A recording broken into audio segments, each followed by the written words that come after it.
Welcome! This is what is going on in the Sun today, 6th of May 2011. 171 years ago today, the first postage stamp went into circulation. Let's first take a look at the sunspot regions. The whole of the southern hemisphere is free of sunspot groups. The two regions that were out ahead of region 1203 that I talked about yesterday have now been numbered 1206 and 1207, but they're rapidly disappearing over the west limb, so we'll lose those shortly. Region 1204 has shown some interesting development, which I'll show you later. 1205 is only just hanging in there and probably will disappear in the next day, and there is a region trailing 1204 that hasn't been numbered yet. Once again, we've had no C flares, and there's only been a hint of a small coronal mass ejection, as you will see later in the SOHO movies. We can see from the stereo A data that regions that recently rotated off the disk remain quite active. The active region in the northwest quadrant is showing quite a bit of activity. Of course, that's behind our west limb, so we can't see that. The Solar Dynamics Observatory sees the Sun basically as we see it, so here in the Sunspot and Magnetic movie, I'd like you to particularly concentrate on region 1204, and watch the development of the spots and the magnetic field in that region, near Sun center.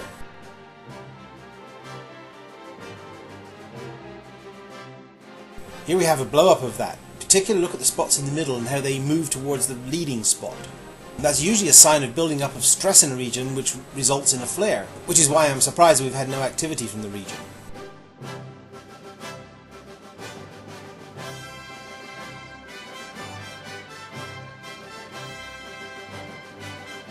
In this 48-hour loop of the Helium 304 movie, we can see yesterday's coronal mass ejection near the beginning. If you look very carefully, there's an ejection from behind the northeast limb.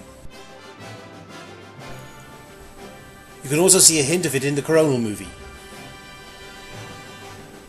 There. Similarly, stereo B shows us that the region that is 2 or 3 days behind the east limb is also showing some signs of activity. So most of the activity seems to be going on the far side of the Sun. The SOHO coronagraphs show us a hint of that coronal mass ejection that we saw off the northeast limb, but it's very faint, so look carefully. The composite coronal image shows us that we have lots of regions on the front surface of the Sun, but they're all relatively weak and diffuse, and that's why they're not producing any major activity. The auroral zone looks very inactive, and the KP index has been varying between 0 and 2, which is classified as very quiet.